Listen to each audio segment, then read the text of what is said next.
우리는 21년도 신년 들어서 저희가 고린도 후서를 지금 강해하고 묵상하는 시간을 갖고 있습니다. 고린도 후서는 신약 성서에서 어떠한 위치에 있는 책일까?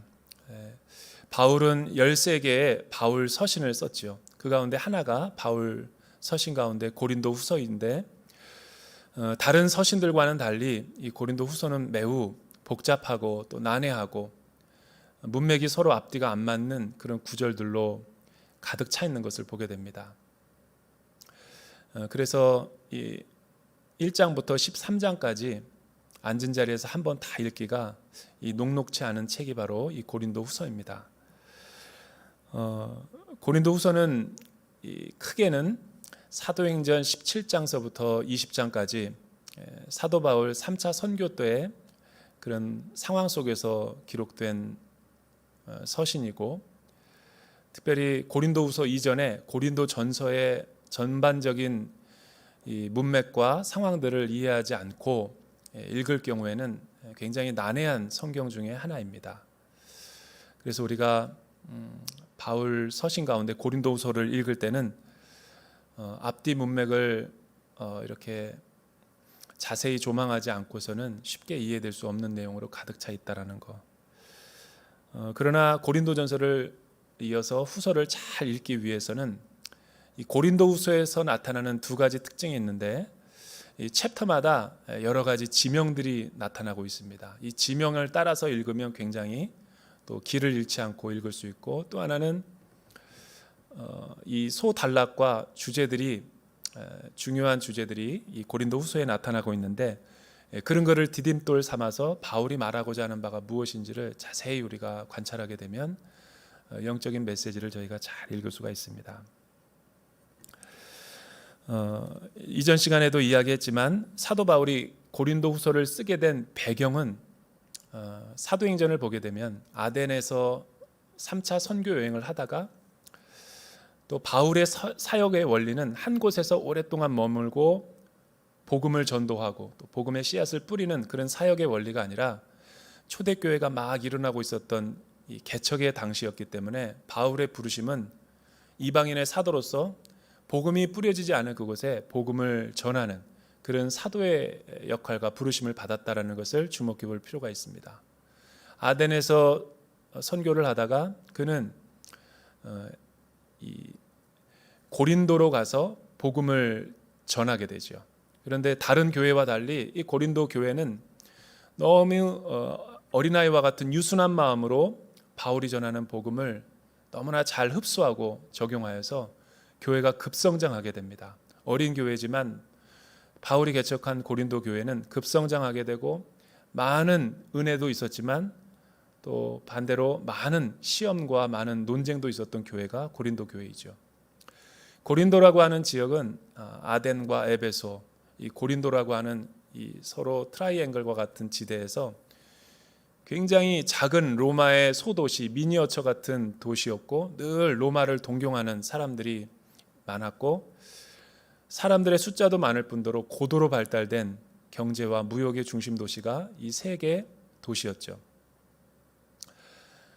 그런데 다른 지역의 교회들은 짧게는 2주, 길게는 뭐 한 달 이렇게 있었지만, 고린도를 떠나려고 할 때 성령님이 바울을 붙잡아서 이 성 안에는 내 백성이 많다라고 이야기하시며 1년 6개월에서 2년 동안을 머물게 하죠. 그건 하나님의 특별한 역사예요.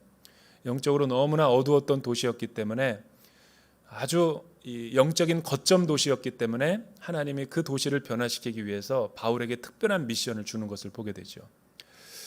원치 않았지만 하나님의 뜻에서 오랫동안 있으면서 제자 양육을 해서 급성장하게 된 거예요. 그리고 또 드로아로 오고 또 마게도냐로, 다른 곳으로 가서 소아시아의 교회를 개척하는 모습을 보게 됩니다. 그런데 잘 성장하던 교회가 바울이 그 고린도 교회를 떠나서 다른 곳으로 왔을 때 들리는 소식이, 거짓 교사들, 또 예루살렘에서 온 율법주의자들 혹은 순회 선교사들이 바울이 잘 세워놓은 이 고린도 교회에 이 거짓된 교리와 치우친 교리를 전함으로 인해서 고린도 교회에 너무나 많은 어려움이 생겼던 거예요. 11가지의 많은 문제들이 고린도전서에 잘 나타나 있죠. 분파의 문제가 굉장히 심했어요. 아볼로파다, 예수파다, 게바파다, 바울파다. 그리스도의 몸된 교회가 다 갈기갈기 찢어지고 나누어졌죠. 하나 된 교회가 완전히 분열되었던 거예요. 그리고 또 하나는 음행의 문제가 있었죠.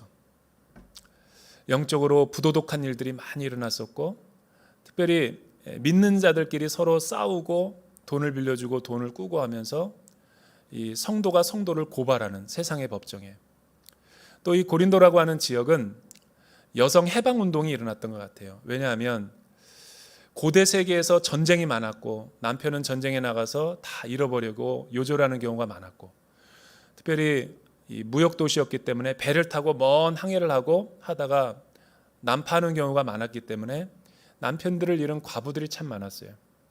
그런데 어렵고 힘들게 산 한이 많은 여성들에게 바울이 복음을 뿌렸을 때 제일 뜨겁게 열정적으로 반응했던 분들이 고린도 교회 여성들이죠. 그래서 고린도 교회 대다수의 성도들도 여성들로 구성되어 있던 것 같아요. 그래서 여자가 머리 수건 쓰는 문제에서부터 남자를 업신여기고 창조 질서를 무너뜨리고 남자를 위에 군림하려고 하는 소위 은사주의자들, 성령의 세례와 은사를 받았다 그래서 남자들을 앞에 서가지고 예언 통번역의 은사와 또 방언의 은사와 무질서하게 만들었던 그거를 바울은 바로잡게 되죠. 또한 부활의 문제, 종말의 문제, 연보의 문제, 많은 문제들이 이 고린도 교회에 일어났어요. 그러나 바울이 에베소에 왔을 때 너무 마음이 편치 않았던 거예요. 그래서 사랑하는 제자 디도를 통해서 이 고린도의 문제를 치유하기 위해서 고린도 전서를 썼죠. 이때는 직언을 했고 책망하는 말을 많이 했고 또 진리의 영으로 강력하게 그들을 권면하기 시작했죠. 어떻게 보면 마지막 바울이 고린도 교회와 연을 끊기 위해서 마지막 호소를 하고 싶은 것처럼 강한 어조로 이야기하죠. 그런데 그 편지를 가지고 회신을 기다리던 바울에게 디도는 돌아오지 않아요. 너무나 오랫동안 기다렸는데 돌아오지 않자 바울의 걱정이 많았죠. 그래서 그는 에베소에서 드로아로 가게 돼요. 왜냐하면 하나님이 드로아에서 문을 여셨고 많은 성도들이 기다리고 있었고 바울의 메시지를 듣고 싶어 했기 때문에. 그런데 오늘 말씀에 보면 12절서부터 17절에 보면 바울은 마음이 편하지 않았어요. 영적인 자신감을 다 잃어버리고 드로아에 도착했을 때 사도 바울과 같은 야성과 영성으로 사역을 하지 못하고 실패하고 돌아옵니다. 12절서부터 13절 우리 같이 한번 읽어보죠. 시작. 내가 그리스도의 복음을 위해 드로아에 갔을 때 주 안에서 내게 문이 열렸습니다. 그러나 나는 내 형제 디도를 만나지 못하므로 내 심령이 편치 않아 그들과 작별하고 마게도냐로 갔습니다. 왜 바울은 드로아에서 심령이 편치 못했을까? 기다리던 고린도 교회의 소식이 들려오지 않았기 때문에 그래요. 여러분, 고린도 교회는 어떤 교회라고 했어요? 바울이 직접 개척했고 너무나 그 어떤 교회보다도 오랜 기간 스테이하면서 잘 세우려고 했던 교회가 고린도 교회예요. 문제도 많았지만 은혜도 많았던 교회죠. 바울은 고린도 교회를 잊을 수가 없어요. 성령님의 그 은혜와 역사의 사건들. 그런데 이 교회가 탈선하니까 복음 안에서 올바로 바로잡기 위해서 디도와 고린도 전서를 보냈는데 소식이 오지 않으니까 디도의 신변을 걱정했고 고린도 교회가 완전히 이제 무너졌구나라는 생각을 해서 편치 않았던 거예요. 바울은 장소를 이동하면서 복음을 전할 때 굉장히 역동적으로 사역의 열매들이 굉장히 많이 나타났죠. 근데 드로아는 휘어진 추수할 곡식들이 많이 휘어졌는데도 하나의 말씀도 제대로 추수하지 못하고 철수해야만 됐어요. 사역적으로 보면 실패죠. 그리고 그는 어디로 갑니까? 마게도냐. 왜 마게도냐로 갔냐면 그는 디도를 기다리지 못해 마게도냐로 가서 배를 타고 육로를 통해서건 배를 통해서건 다시 고린도로 가기 위해서 자신이 직접.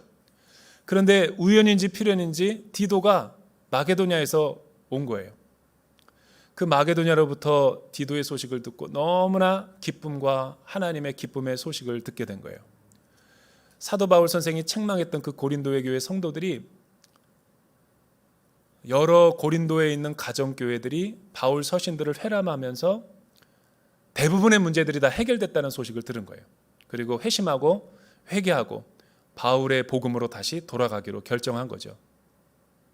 이 소식을 들었을 때 바울은 너무나 기쁨이 충만했던 거예요. 그래서 고린도 후서를 쓰게 된 거죠. 왜냐하면 잃어버렸던 하나님의 백성들이 영광의 교제를 다시 회복하게 되니까 이번에 고린도 후서를 쓸 때는 좀 더 따뜻하고 그리고 그 이전에 오해를 하고 있었던 부분들을 조금 더 보완 설명하기 위해서 고린도 후서를 기록한 거죠. 그런데 우리가 지난주에는 1장 1절서부터 11절을 보고 그 나머지 1장의 내용을 보지 않고 또 2장 1절에서부터 11절에 있는 내용을 안 보고 스킵하고 지금 12절에서 17절로 오게 된 거예요. 왜냐하면 고린도후서는 로지컬한 원인과 결과로 나오지 않아요. 왜냐하면 위로의 편지와 또 자기의 사도의 변호 여러 가지 북받치는 감정들을 감정의 논리로 썼기 때문에 로마서와 같지 않은 거예요. 그러니까 중복되는 이야기도 많고 이 얘기했다가 저 얘기하는 것 같고 감정에 북받쳐 가지고 쓰기 때문에 사실은 이 중간 맥락이 지금 붕 떠서 여기까지 온 거죠. 제가 줄 잡아서 요약을 해드리자면 이런 거죠. 특히 바울의 사도권을 이 고린도 성도들이 집요하게 의심을 많이 했어요. 다른 문제들은 다 해결됐는데 거짓 교사들과 율법주의자들이 아직도 사도 바울의 사도권과 진정성에 대해서 믿지 않고 있었어요. 또 여기에 치우쳐서 교회를 떠나려고 하는 성도들이 있었던 거죠. 바울은 어떻게 자기를 변호해야 될까? 바울은 고난이 십자가와 복음과 교회를 세우려고 하는 과정 가운데 자기가 받는 모든 수치와 고통이 자신의 사도의 표지라고 이야기해요. 그럴 법도 한 게 고린도 교회의 성도들이 의심했던 그 사도 바울의 권위의 진정성을 훼손하는 6가지 내용들이 있어요. 왜 사도 바울에는 사도로서 이야기하면서 왜 그렇게 고난이 끊이지 않는가? 다른 사도들은 좀 이렇게 편안하고 순탄한데 바울과 베드로와 요한과 야고보처럼 왜 바울은 그렇게 고난이 많은가? 또 그의 사역에는 왜 이렇게 아볼로처럼 좀 말씀을 잘 전하지 못하고 열매가 있지 않은가? 바울의 사도성을 의심하는 거죠. 누가? 고린도 교회 성도들이. 또 이렇게 바울은 볼품이 없는가? 외모가. 이마는 벗어져 있고 눈에는 안질이 있어서 제대로 글도 읽지 못하고 또한 글은 굉장히 멋있는데 말은 설교는 무슨 얘기하는지 모를 정도로 난해하고 복잡하고 이래서 자꾸만 게바파, 아볼로파, 예수파 막 이렇게 나뉘는 거예요. 왜 또 자기들을 방문한다고 해놓고선 3번이나 약속을 번복하면서 지키지 않는가? 이 사람이 진짜 목회자 맞나? 이런 여러 가지 진정성을 의심하는 문제 제기를 했던 거죠. 또 다른 사도들은 합당하게 사역에 대한 이 사례비를 받는데 왜 바울은 텐트 메이커로서 장막을 만든다고 그러고 뭐 이렇게 자비량 선교사라고 그러고 왜 사례를 받지 않는가? 그러면서 예루살렘의 기근을 비전원금을 전하기 위해서 많은 교회들로 하여금 연보를 모아서 가려고 한다는데 혹시 그 연보를 쓰고 있는 것은 아닐까? 그러니까 여러분 생각해 보세요. 이런 음해와 중상모략을 자꾸만 받는 거예요. 자기가 세운 교회, 자기가 개척한 교회, 자기가 양육한 성도들에게 이른 도전과 공격을 받게 되면 내적인 상처가 아픈 거 얼마나 큰지 우리 성도님들은 모르시겠죠. 근데 우리 대한민국 많은 교회 가운데 이런 교회들이 상당히 많아요. 비즈니스 하시는 분들도 아마 많을 거예요. 사업을 열심히 하다가 누구로 하여금 이 배신을 당해가지고 재산을 다 날려버리는 사람, 또 가지고 있는 돈을 가지고 도주하는, 야반 도주하는 사람. 제가 예전에 목회하던 곳에서 참 그런 분들을 많이 만났어요. 중국에서 비전교회를 할 때 한국에 있는 대기업에서 이 중국의 이 법인과 또 빌딩을 세우라고 거액을 가지고 프로젝트를 추진하고 있었어요. 우리 성도였죠. 그런데 통번역을 하는 사람이 번역을 잘못하는 바람에 그거를 꼼꼼하게 보지 않고 이 명의를 갖다가 바꿔치기 한 거예요. 여러분, 언어가 다르니까 언어가 들리겠어요? 그러니까 중국어를 하지 않고 사업을 하는 것은 쉽지 않은 거예요. 번역을 낀다? 그건 굉장히 리스크가 큰 거예요. 결국 그 사람은 회사로부터 해고당하고 책임을 묻고 술로 인생을 보내다가 서울역에서 노숙 생활을 하고 가정과 아이들로부터 버림당하고 결국은 극단적인 선택을 했어요. 그 이야기 듣고 굉장히 충격받았어요. 뿐만 아니에요. 여러분, 20년 동안 제자 양육을 하면서 학생을 어렸을 때부터 대학까지 다 보내주면서 선교사님이 자녀를 입양해서 키웠는데 그 자녀가 한국에 잠깐 선교사님이 가 있는 동안에 모든 재산을 갖다가 다 처분해 버려 가지고 도주하는 경우도 있어요. 그 선교사님은 아직도 자신감을 잃어버리고 사역을 선교지로 못 떠나고 있어요. 그리고 여러분, 오랫동안 제자 양육해서 서로 신뢰관계가 형성됐다고 생각했는데 그 사람이 공안에다가 고발을 해가지고 선교사를 밀고 해가지고 추방당하게 만들었네요. 이런 거 당하면요, 재개가 쉽지가 않습니다. 왜냐하면 다시 재개하더라도 계속 그 생각이 나서 두려움 속에서 살아가게 되죠. 지금 사도 바울의 그 심정이라는 거예요. 고린도 교회를 누가 개척했어요? 바울이 개척했죠. 모든 진액을 다 쏟아내고 세운 아름다운 교회였어요. 근데 이 교회에 갑자기 거짓의 교사들이 들어와서 해집고 다니고 사도 바울을 음해하고 중상모략하고 공격하니까 사도 바울이 사역할 용기를 다 잃어버린 거죠. 그때 바울은 어떻게 자신의 사도됨과 또 자신의 리더의 어떤 리더십의 변호를 어떻게 하고 있습니까? 14절 우리 같이 한번 읽어볼까요? 14절에 있는 말씀 시작. 그러나 우리로 그리스도 안에서 항상 승리하게 하시며 우리를 통해서 모든 장소에서 그리스도를 아는 냄새를 나타낼 수 있게 하시는 하나님께 감사를 드립니다. 바울은 일평생 하나님 앞에 부르심을 받은 사도로서 또 하나님의 그리스도의 종으로서 어떤 영적인 원리를 가지고 태도를 가지고 사역을 하고 교회와 양무리들과 하나님의 나라를 위한 사도로 섬겼나요? 여기 보니까 그리스도 안에서 항상 승리하게 한다.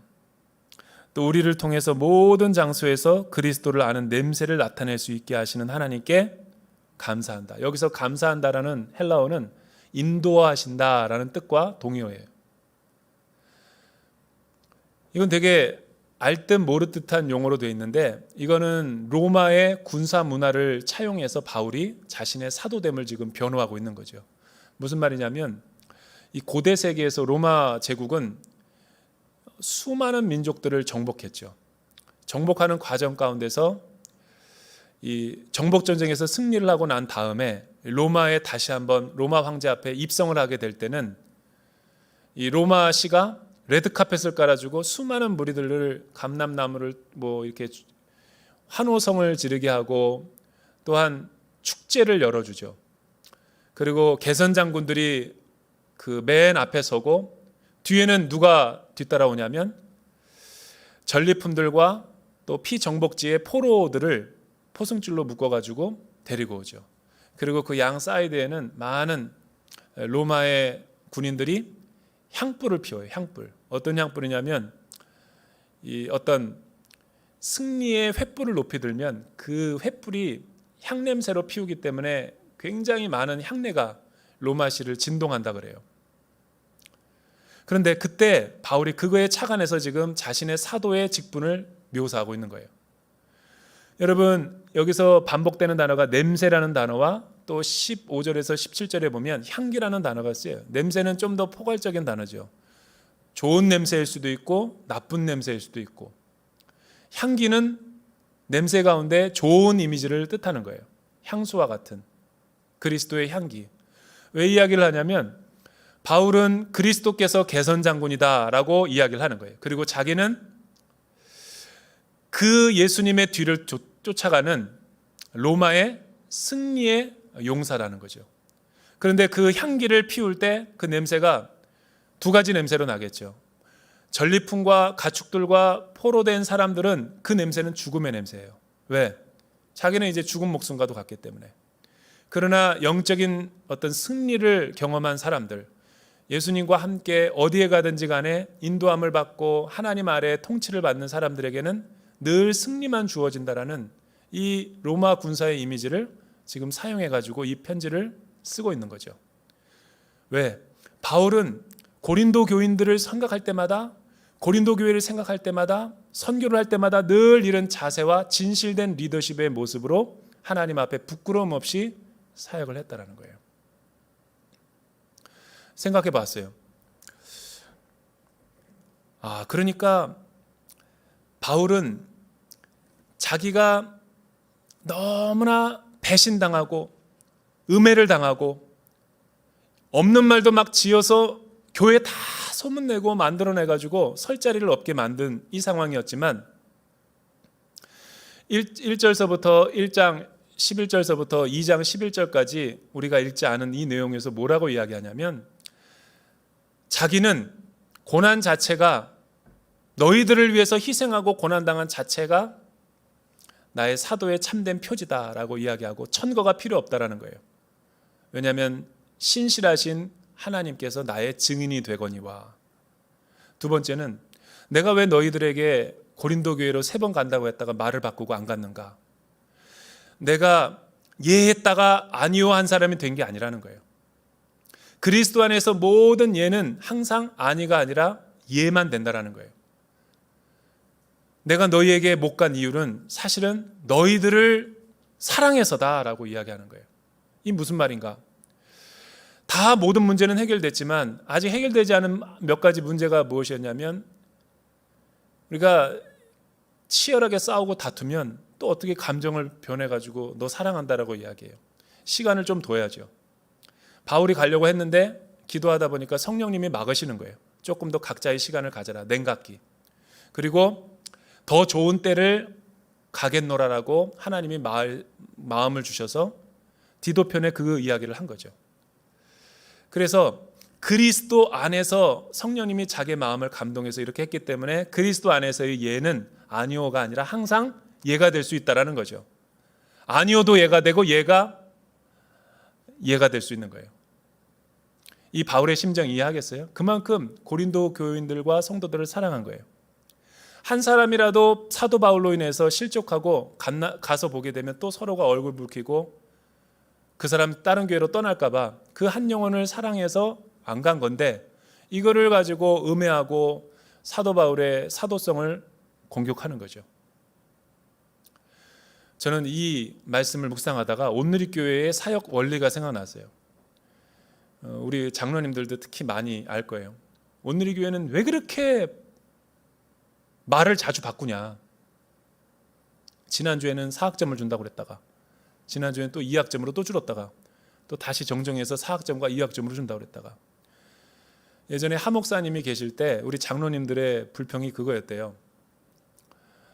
하 목사님이 새벽에 분명히 회의를 할 때는 다 정해졌대. 그런데 밤에 오면 또 모르는 내용이 막 이렇게 또 진행되고 있어서 마음이 너무 힘들었다고 하는 분들이 많아요. 근데 그거는 장로님만 힘든 게 아니라 모든 온누리교회 성도들이 다 알아요. 그래서 어떤 장로님이 질문했대요. 아니 왜 이렇게 목사님 말을 바꾸십니까? 그러면 우리가 어떻게 이 안정된 예산과 또 정해진 규모에서 어떻게 사역을 잘할 수 있습니까? 하 목사님은 이렇게 대답했대요. 최고의 하나님께 최선의 것을 드리려면 1시간 전에 바뀌더라도 해야 된다. 이재훈 담임 목사님께서 전에 설교하셨죠. OMC를 하는데 이재훈 목사님이 양재에서 담당자여서 다 무대까지 시설까지 다 꾸며놨대요. 근데 하 목사님이 낮에 라운딩 하시면서 저거 마음에 안 드네 그랬대요. 그 말은 바꾸라는 거죠. 굉장히 돈을 많이 투자해가지고 했는데 6시간밖에 남지 않았는데 어떻게 해요? 이재훈 목사님 밤을 집에 안 들어가고 밤 샜대잖아요. 밤새서 다 바꿨어요. 그게 온누리교회 영성인 거예요. 어떻게 보면 장점과 단점이 있죠. 다른 사람이 온누리교회를 모르는 사람들은 온 난리 교회래요. 왜냐하면 왜 그렇게 말을 바꾸냐. 그런데 사실은 생각해 보세요. 여러분의 자녀들과 여러분의 비즈니스와 여러분의 사업에서 만약 회사에서 회사 일을 할 때 A라는 것보다 B라는 게 나중에 몇 시간 남았지만 더 이게 교회 회사에 유익을 준다면 안 바꾸겠어요? 여러분의 자녀들이 입시 때 더 좋은 대학을 뒤늦게 발표가 돼가지고 갈 수 있는 태기를 할 수 있는데 의대를 포기하겠어요? 너무 멀다고? 그런 심정이죠. 바울은 항상 사역할 때 사사로운 마음으로 한 것이 아니라 최고의 하나님께 최선의 것을 드리려고 하다 보니까 변경할 수 있죠. 그거의 마음 어려우면 온누리교회에서 신앙생활 할 수 없어요. 바울은 이 심정으로 지금 고린도 교회에 가지 않겠다고 한 거죠. 더 좋은 때에 가게 하기 위해서. 15절서부터 17절 마지막으로 한번 읽어볼까요? 바울은 어떤 자세로 고린도에서 사역을 했는가? 시작. 우리는 구원받는 사람들에게나 멸망하는 사람들에게나 하나님 앞에서 그리스도의 향기입니다. 그러나 어떤 사람들에게는 죽음에 이르게 하는 죽음의 냄새이나 어떤 사람들에게는 생명에 이르게 하는 생명의 냄새입니다. 누가 이런 일들을 감당할 수 있겠습니까? 우리는 많은 사람들처럼 하나님의 말씀을 혼탁하게 하지 않고 오직 진실한 마음으로 하나님께서 보내신 사람답게 그리스도 안에서 하나님 앞에서 말하고 있습니다.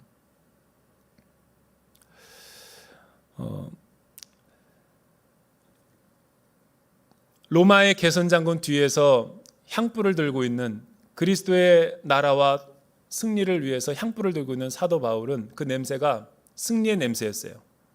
그리스도의 향기로서. 근데 어떤 사람에게는 복음을 전하는데 불순종하고 거역하는 사람들에게는 죽음의 냄새죠. 그러나 믿고 순종하는 사람들, 고린도 교회와 같이 돌이킬 수 있는 사람들에게는 그리스도의 향기죠. 생명을 낳게 하는 냄새니까. 그래서 자기는 늘 사역의 원리가 하나님 앞에서 진실되게 나를 부르신 부르심의 그 소망을 순종하는 의미에서 늘 사역을 했다라는 거예요. 여기서 세종에서 설교하고 오는데 차 안에서 이 말씀이 묵상이 되는 거예요. 하나님께서 보내신 사람답게 그리스도 안에서 하나님 앞에서 자기는 늘 말하고 사역했다라는 거예요. 순전함이죠. 순수한 복음. 복음에다가 물타지 않았다라는 거예요. 복음에다가 세상의 논리로 접근하지 않았다라는 거예요. 얼마나 하나님 앞에서 순결한 자세로 이 복음을 전했는가. 사람들은 오해할 수 있어요. 그러나 자신은 그렇게 하지 않았다라는 거죠. 이 말씀을 우리의 삶과 우리 교회 가운데 적용하면, 오늘날 팬데믹을 경험하고 있는 한국 교회에게 적용하자면 어떤 메시지가 있을까요?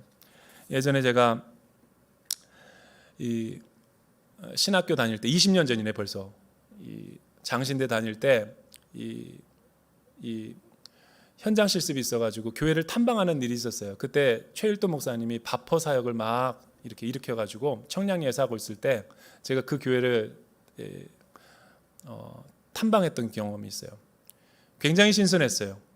최일도 목사님의 그 허례허식이 없는 편안한 모습. 그날 설교 때 이런 내용을 전한 거예요. 자기가 기도하다가 많은 부교육자들이 있는데 이제 담임 목사직을 자기가 한번 바꿔보기로 했다고. 서로가 소통이 안 되니까 부교육자들이 한 달 동안 하고 자기가 한 달 동안 부교육자 생활한다고 꽝꽝꽝 설교 가운데 선포를 하는 거예요. 그리고 자기들은 교육자들 간에 설교 잘하는 사람 뽑지 않는데요. 축구 잘하는 사람 뽑는다고. 왜냐하면 축구를 보면 팀워크를 알 수 있기 때문에, 이기적인가 아닌가를 알 수 있기 때문에. 근데 굉장히 그때는 신선했어요. 좀 신학적으로는 문제가 있죠. 나 같으면 설교 잘하는 사람을 뽑을 텐데. 그런데 이유가 뭐냐면 항상 성도들을 섬길 때 하나됨이 돼야 되는데 교육자가 잡으면 하면 안 된다는 거죠. 그리고 새 가족들을 다 이렇게 세워서 허깅을 하는 거예요. 그게 굉장히 쇼킹했어요. 돌아다니면서. 그러니까 새 가족 블레싱하는 시간이 10분은 넘어. 설교 들어가기 전에. 그런데 제가 이 말씀을 보다가 그리스도의 향기로 살아가는 이 사도 바울을 묵상하다가 이 규장에서 나온 아름다운 세상 찾기라는 최일도 목사님의 책을 좀 읽어봤어요.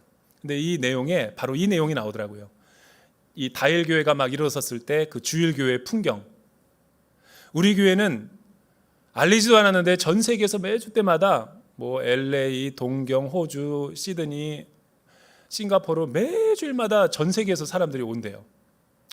그런데 어느 날 주일날 예배가 끝났는데 자기 방으로 LA에서 온 사업가가 한 사람이 왔대요.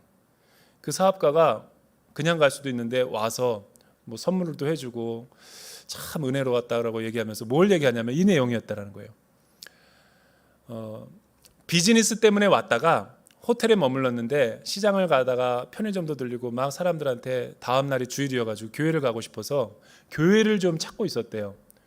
근데 시장에 많은 할머니와 아저씨들이 혹은 편의점에도 갔는데 자기 교회를 좀 가고 싶은데 좀 좋은 교회 좀 추천해 주십시오 라고 그 LA 사업가가 했는데 이구동성으로 작고 초라하지만 저 교회를 가보십시오 라고 소개해 주더래요. 그래서 자기가 오늘 예배를 드렸다는 거예요. 근데 예배를 드렸는데 너무 은혜로웠다는 거예요. 그들은 다 무신론자였대요. 교회 안 나가는 사람, 타종교. 그런데 그분들이 뭘 얘기하냐면 내가 교회는 안 나가는데 내가 불교지만 내가 만약 교회 나간다면 저 교회 나가겠어요. 그리고 소개시켰다는 거예요. 저 교회의 성도들이 날마다 섬김과 나눔, 사랑 그걸 보면서 아, 저 교회는 굉장히 다니고 싶은 교회다. 자기가 장사하면서 수십 년 동안 장사했지만 저런 교회의 성도들은 진짜다라고 얘기했다는 거예요. 그러면서 최일도 목사님의 얘기가 뭐냐면 자기는 교회를 홍보해 본 적이 없대요. 자기는 교회 도와달라고 이야기해 본 적도 없대요. 앉은 자리에서 꽃처럼 향기만 피웠을 뿐이라는 거예요. 어떤 교회들은 벌처럼 막 돌아다니는 교회가 있대요. 근데 어떤 교회는 존재로서 그리스도의 향기를 품으니까 많은 벌들이 온다라는 거죠. 그게 하나님의 이웃사랑이라는 거예요. 팬데믹 기간을 통과하면서 우리의 영혼의 민낯이 다 드러났죠. 교회 존재와 본질, 가치를 운운하기 전에 기본적으로 우리가 하나님을 사랑하는 사람이 어떻게 이 세상에서 선한 영향력을 끼치고 그리스도의 향기를 품으면서 죽음의 냄새가 아니라 생명의 냄새로 살아가게 할 수 있을까? 여러분, 많은 행동이 필요하지 않아요. 가만히 있어서 본질과 가치에 충실하면 되는 거죠. 한국 사람들은 얘기하지 않아도 동양인이 김치, 마늘 냄새를 다 알아맞힌대요. 또 우리가 유럽이나 미국 같은 데 가면 서양인들의 서양인 냄새, 독특한 냄새가 있어요. 그게 치즈 냄새죠. 저는 중국에서 5년 동안 선교를 했는데 제가 비전교회 할 때 5년 동안의 많은 추억이 있지만 아직도 제가 잊혀지지 않는 추억 한 가지가 있어요. 한국 사람들이 중국을 잘 안다고 하지만 사실은 저는 5년 동안 살아보니까 거의 모든 지역을 다 가봤는데 모르겠더라고요. 중국은 그만큼 대륙이에요. 문화가 굉장합니다. 북경을 갔다 왔다 그래서 중국을 말할 수는 없어요. 북경을 갔다 온 거지. 그런데 중국의 가장 묘미가 뭐냐면 중국은 세계에 없는 과일이 없어요. 모든 계절을 다 있기 때문에 세계에 없는 과일이 없어요. 그래서 제가 중국을 딱 돌이켜 봤을 때 기억에 남는 거 하나가 말씀을 묵상하다가 오늘 향기니까 제철 과일이 먹는 게 그렇게 기억에 남더라고요. 싸고 맛있는 과일이 너무 맛있게 많으니까. 그러니까 제철 때마다 나오는 과일이 있어요. 그걸 사기 위해서 줄을 서요. 한 번도 먹어보지 못한 과일들이에요. 이맘때쯤이면 요즈라는 과일이 나와요. 요즈가 뭔지 아세요? 귤이 축구공만 해요. 그런데 껍질도 두꺼워. 근데 그 귤 한 조각이 바나나 하나예요. 그러니까 그 과즙을 먹을 때 시원하게 먹는데 너무 맛있는 거예요. 너무 맛있는 거예요. 근데 한국에서는 안 팔아요. 남방에서 나와요. 남방. 그런데 우리 성도들이 그거를 까기 위해서는 칼로도 안 까져요. 반죽을 해야 돼요. 반죽하듯이 밀어야 돼요. 그 축구공을. 그럼 부드러워질 때 그때 까는 거죠. 근데 목사님은 키도 크고 힘도 세고 손도 크니까 목사님이 반죽하면 더 맛있다고 맨날 나한테 그걸 시키는 거예요. 그래서 그걸 반죽만 했던 5년 동안 기억이 나요. 그리고 또 하나의 과일이 두리안이라는 거예요. 두리안. 이 두리안은 과일의 여왕인데 굉장히 두꺼운 가시가 돌아져요. 아주 이거는 되게 딱딱해요. 그런데 이 잘 익은 두리안을 갖다가 중국에서는 1, 2만 원에 사요. 동남아시아에서 열리는 거를. 근데 신세계에 한번 가봤더니 한국에서 서울에서 20만 원 하더라고요. 하나에. 얼마나 차이가 많이 나요. 근데 이거를 깔 때 칼집을 내야 돼요. 그 칼집을 쫙 내면 쩍 벌어져요. 그런데 그 큰 두꺼운 그 두리안 열매 가운데 열매는 조금밖에 없어요. 아주 그 노란 연한색의 과일이 냄새가 얼마나 하수구 냄새, 고약한 냄새가 나는지 못 먹어요.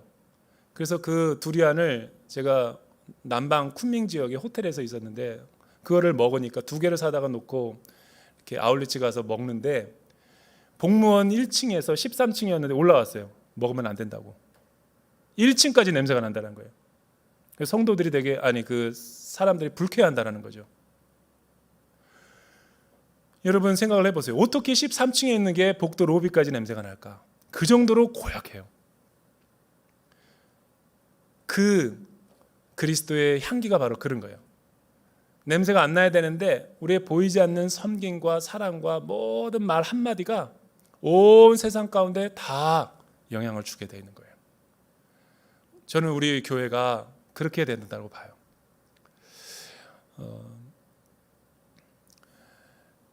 시간은 좀 지났지만 마지막 이 말씀만 하고 제가 예배를 마칠게요. 서울에서 제가 사역을 할 때 장례식이 나서 장례를 가던 중이었는데 카페를 지나가야 됐어요. 근데 커피 한 잔을 테이크아웃해서 제가 가고 싶어가지고 주문하고 50초 동안 기다리고 있는데 일어났던 일이에요. 굉장히 많은 성도님들이 그 커피숍에 앉아서 담소를 나누고 있었어요. 어떤 분들은 1대1 하시는 분들이 있고 어떤 분들은 예배 후에 받은 은혜의 말씀을 나누시는 분들도 있고 어떤 분은 큐티 말씀을 가지고 서로 소그룹 하시는 분도 있고. 근데 제가 그때 커피가 나올 때 제 뒤에서 어떤 성도님의 목소리가 들리는데 이런 내용이었어요. 너무너무 온누리교회 온 게 행복하다고. 제가 순간 그분의 얼굴을 봤어요.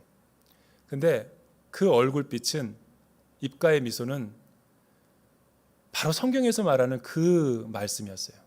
그리스도의 향기. 얼굴에 빛의 광채가 나더라고요. 그리고 너무 행복해 보였어요.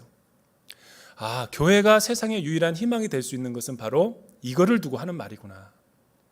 교회가 맨날 싸우고 덕이 안 되는 행동하고, 그러나 하나님의 말씀을 품고 마치 가정의 남편이 영적으로 돌아오면 그 아내와 그 자녀들의 얼굴에 영광의 빛이 비추듯이 너무 행복해서, 이게 하나님께서 만드신 가정의 기쁨이구나. 교회도 마찬가지예요. 교회가 하나님의 말씀 앞에 순전히 비침을 받았을 때는 은혜와 진리가 충만하게 흘러넘치는 거예요. 그러면 성도들은 너무나 행복한 거예요. 교회가 맨날 지지고 볶고 싸우고 장로님과 목사님들이 맨날 다투고 당회가 불안한 거예요. 오늘 한국교회의 위기는 바로 그거예요. 저희 우리 대전 온누리교회 장로님들은 정말 행복해요. 제가 목회하는데 너무 힘이 되고 행복하니까. 빈말이 아니에요. 우리 서울 온누리교회도 그렇죠. 이런 교회가 어디 있어요? 축복이죠. 고린도 교회 바울이 바로 그렇다라는 거예요. 바울이 그리스도의 향기로서 이렇게 늘 거룩하게 살았다라는 거죠. 우리 모두가 이 어려운 팬데믹 시대에 그렇게 빛이 되는, 소망을 주는 교회가 되기를 주님의 이름으로 축원합니다. 기도하겠습니다. 사랑하는 주님, 오늘 사도 바울의 자전적인 우리 신앙 고백을 들었습니다. 바울은 부끄러움이 없도록 고린도 성도 한 사람이 다치지 않게 하기 위해서 자신을 희생하는 그런 바울의 모습을 살펴보았습니다. 우리 교회가 이런 존재가 될 수 있도록 기름 부어 주시고 축복하여 주시옵소서. 예수님의 이름으로 기도드립니다. 아멘.